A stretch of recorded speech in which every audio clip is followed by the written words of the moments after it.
move on to the panel session, could I please invite the moderator, Piki Nanda, coach and expert HR consultant,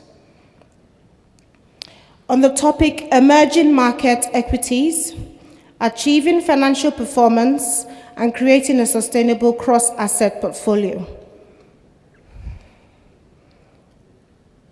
And Piki would introduce her panel to us. You didn't bring it? You forgot it. I also forgot it. I'll get it. A very good morning to all of you. I see a lot of people smiling already, excited about the discussion. So, Blessing has already introduced me, and we're doing a little bit more of a small introduction here. She's coming up.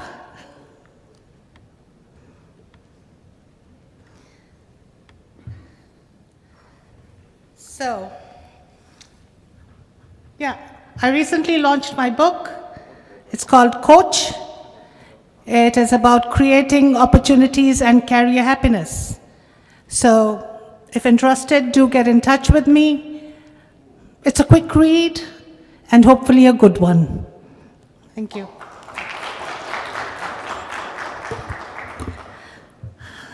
So I would like to invite the panelists to come up. I think there are the women here today only, or do we have the gentlemen also? So I'd like to invite Eugenia. Eugenia is GM Business Development in Sept Architectural Consult. Welcome.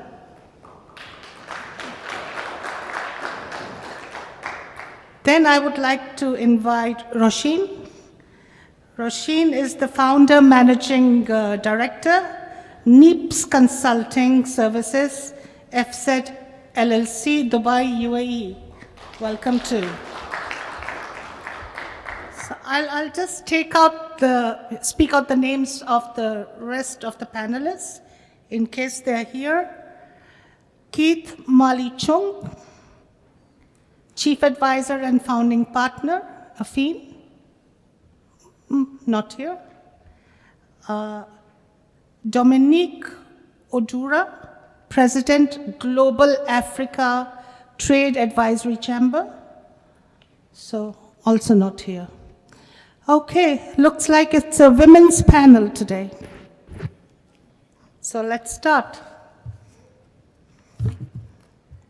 I think I'll sit down also.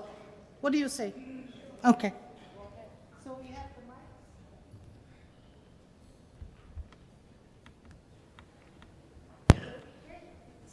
mics.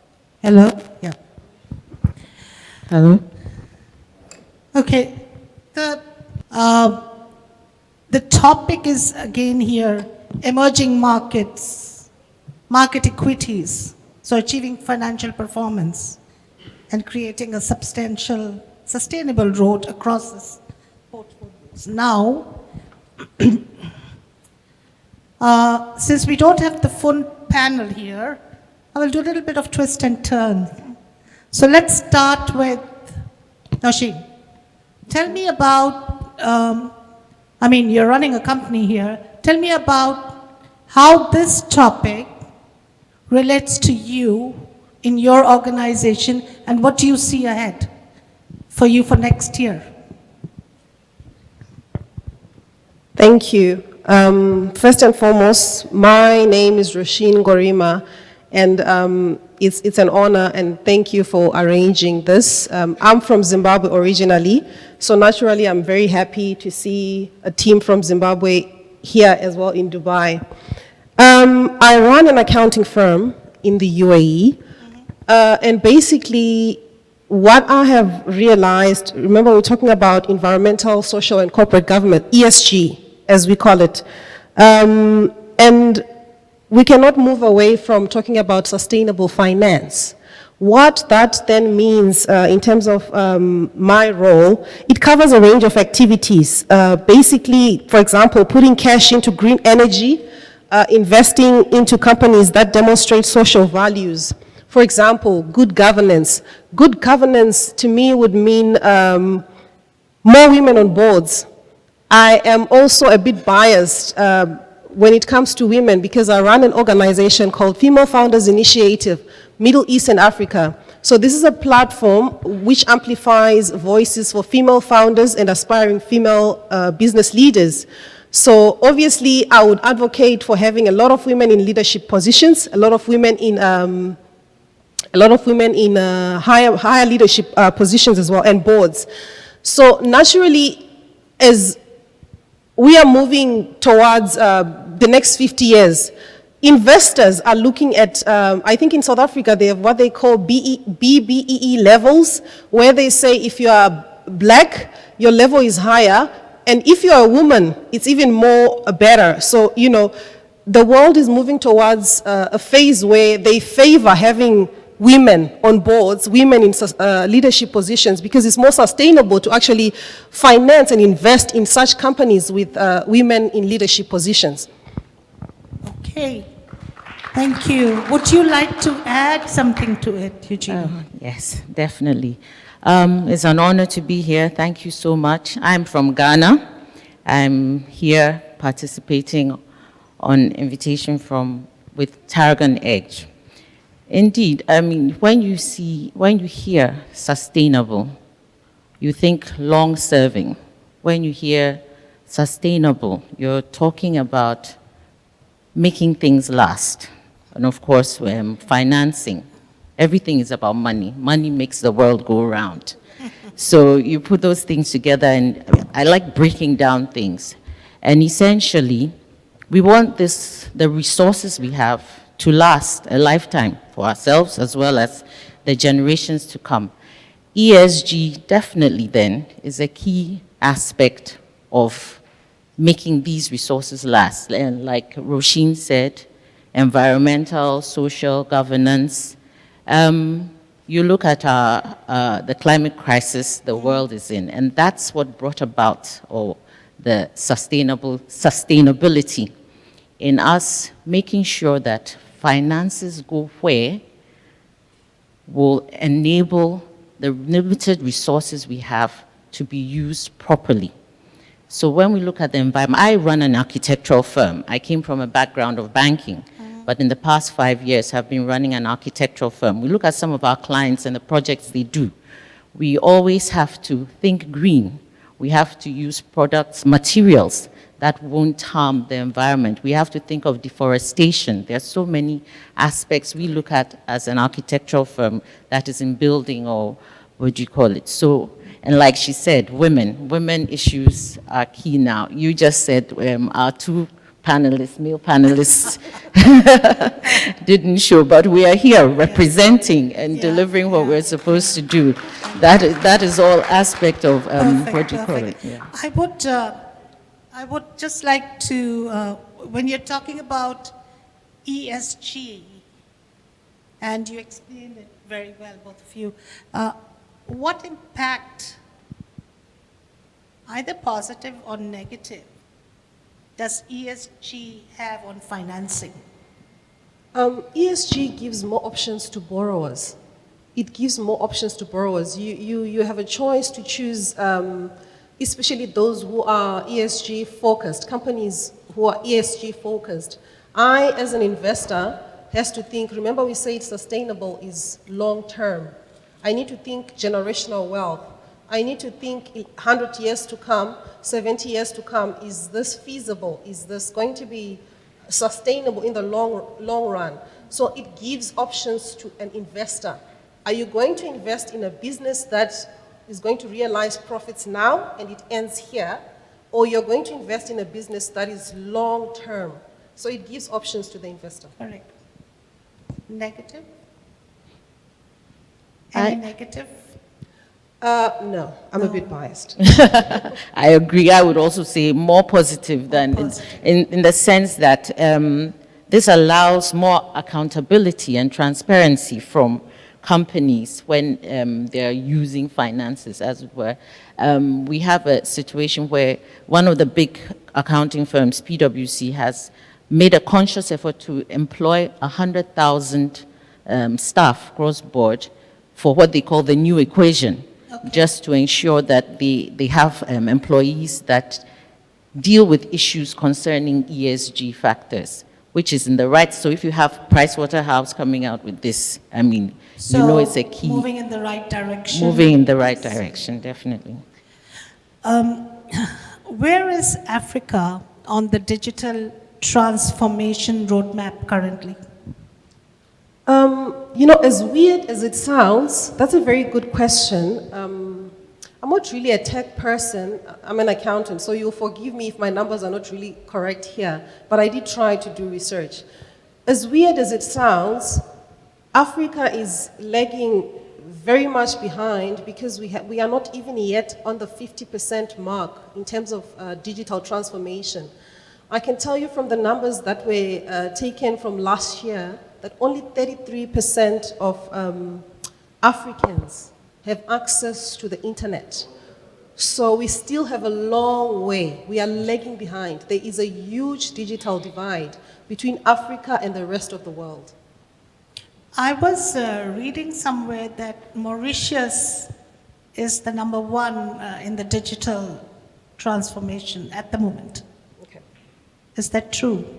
I do not want to say it's true or it's not true. Like I said, we are still lagging behind and there is a long way to go. Okay. I would know for sure Egypt, South Africa, and Ghana, they have tried, they are trying. It's still a work in progress, but they are really trying. Okay. I'll add something to that. What are the threats, Eugenie? I wanted to add something. I mean, she this mentioned... is also with the question, so add it up, please. Oh, okay. All right. Essentially, she mentioned Ghana. I focus on countries like Kenya, South Africa, like she said, Ghana, Nigeria, and even Rwanda. You see Rwanda now, who, even though they are a youngish, what do you call it, economy, the speed at which they are growing in terms of the digital roadmap is excellent. So if you're looking at, let's say, intermediate, beginner, advanced, you'd say they are advanced, even though there's a long way to go. Ghana, for instance, like she said, I would say we are an intermediate. We've got a lot of the structure systems in place. We've got data on staff. We're building essential equipment, etc. It's a journey, but we're definitely on it. So Africa, even though we lag behind, there's growth, there's progress. So that's what I'll Africa add is to that. special. Yeah, I think a lot of investment needs to be made in terms of our ministries of ICT. Our governments of today need to invest a lot in two things I would love to say. That's in agriculture, agri-tech, and also ICT in terms of computer engineering, because it's the future. That's the future, yeah. So can digital disruption create opportunities? A lot. Okay. It can create opportunities. I mean, being in Dubai, I would literally term it the hub of technology. So I've learned quite a lot in the few years that I've been resident in the UAE.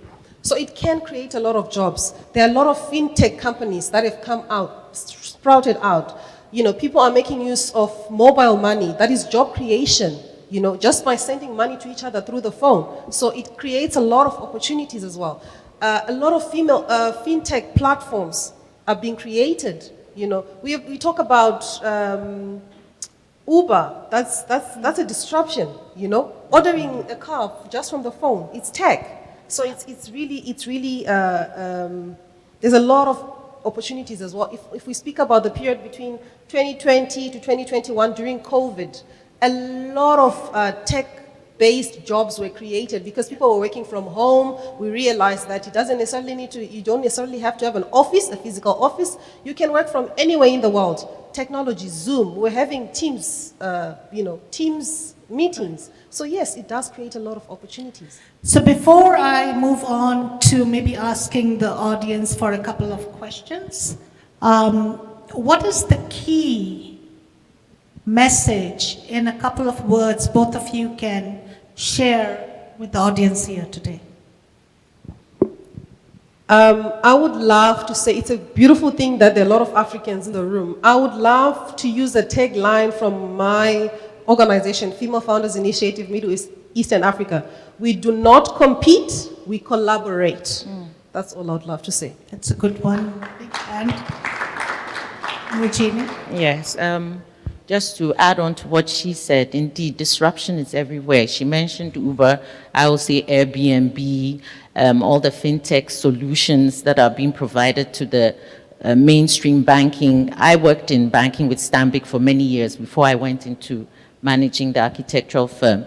And many solutions have come up, mobile money, like you said, payment patterns, so you can even paying regulatory and statutory taxes right from the comfort of your office because they're seamless solutions online. Indeed, digital is the way to go. And to add to what she said, yes, Africa needs more empowerment. We're being empowered. We're on the journey, and definitely we're going to achieve what we set out to do. Fantastic. Thank you very much. I would welcome questions from the audience, please.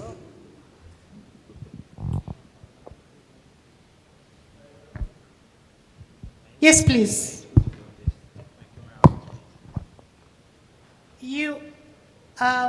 Anyone can give her a mic, please?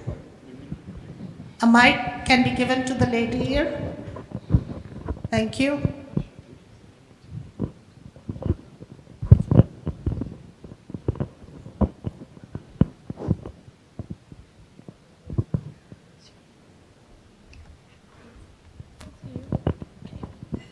Good morning, everybody. So my question is, we're focused on ESGs, and Africa has gone more economically and socially sustainable. When you look at the IMF, you look at IFDs, it's all centered on us being economically and socially sustainable. But one of the key factors is that Africa is good at receiving, but we're not good at accountability. We don't want to talk negative, but what are the key things that us as Africans can do to make the narrative different? Because we have been given the investment, we have been given the money, we've been given the opportunities. But when you look at our emerging markets and where we are digitally today, it doesn't bring us to a place of standing with the Western world. What do we have to do necessarily to get to that place? What are the steps that can lead us there? That's my question. Thank you for the question. My answer will be centered around what I do on a daily basis. It's all about accountability. Africa still has a long way to go in terms of transparency. We lack a great deal of integrity in terms of handling finances once we get loans. It's like, you know, we want to enrich ourselves at the expense of everyone else and generations to come. So accountability, I mean, we cannot teach each other accountability. It just has to be embedded in our DNA. You get money, you account for it. You are transparent. You use it for A, B, C, and D. So Africa needs to realize that for us to get out of the mess that we are in currently, because it's the whole continent, we need to be very accountable and transparent. We need to hold those in higher offices, those we elect. We need to hold them accountable. They need to tell us how funds are being used, how we can then, you know, fix some messes that have been created before. So it all boils down to transparency and accountability. We have been taught this even in school. We talk about it on a daily basis. So, yeah, let's be accountable. You want to add? Yeah, just a bit. I mean, and she's an accountant, so spoken like an accountant. But yes, essentially, accountability and transparency. And it starts from, would I say, the lower levels before it even gets to national level.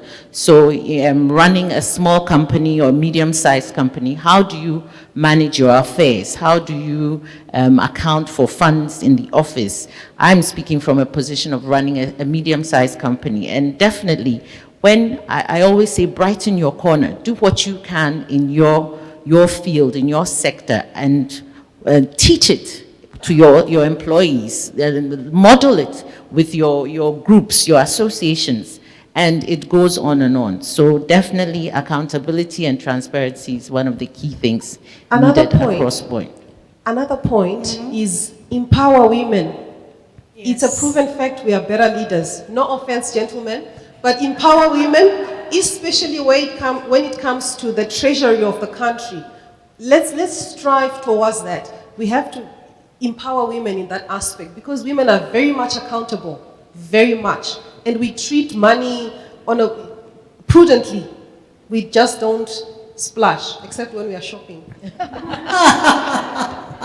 Maybe gone shopping or something. Any other questions? Okay, looks like we're good. I would like to thank these two amazing women to share their ideas, their thought process, and how they vision ahead for Africa for the next 50 years. And it's amazing. Thank you very much for being here, both of you, Nosheen, Eugenie. Fantastic.